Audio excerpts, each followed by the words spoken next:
तो उन्होंने प्रधानमंत्री के बारे में कुछ ऐसा कहा, कुत्ते की तरह मौत होगी। लेकिन बीजेपी के लोग अब आप पर ही इल्जाम लगा रहे हैं और अपने सांसद के जुर्म को कम करने के लिए कह रहे हैं कि दानिश अली ने उकसाया, उन्होंने भी अनपार्लियामेंट्री वर्ड का यूज किया, जिसके रद्द अमल में काउंटर में भदौरिया ने ऐसा कहा। पूरे देश और दुनिया को शर्मसार करने का काम बीजेपी के एक पार्लियामेंटेरियन ने किया है कि आरएसएस की शाखाओं में क्या पढ़ाया जाता है और मोदी जी के नए भारत की पाठशाला में क्या पढ़ाया है।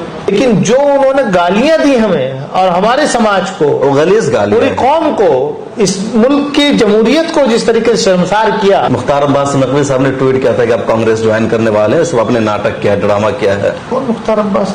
वही जिनको बीजेपी ने दूध में से मक्खी की तरह निकाल के फेंक दिया। चलो कम से कम इस बहाने उनके ट्वीट का नोटिस तो ले लिया गया।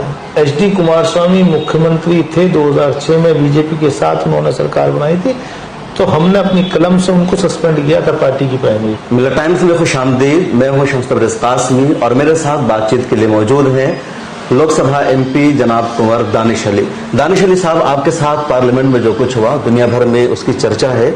उस वक्त माहौल ऐसा क्या बना था जिसकी वजह से बीजेपी एमपी रमेश भदौरिया ने आपको इतनी गालियां दी, और वो गाली सिर्फ आपको नहीं बल्कि मुस्लिम समाज को दी गई है, हो मुसलमान इंडिया का हो या इंडिया से बाहर कहीं का भी हो।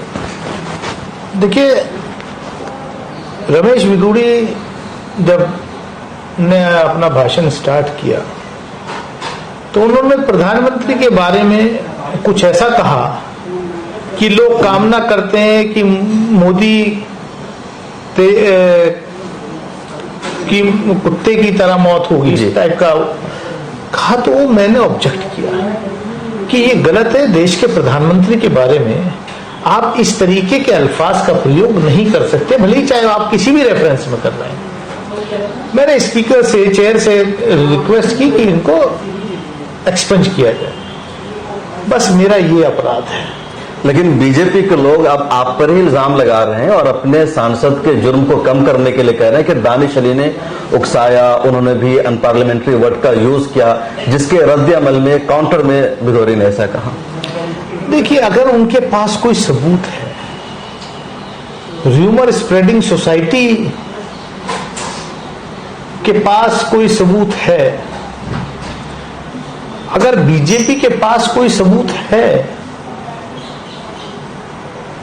तो वो देना।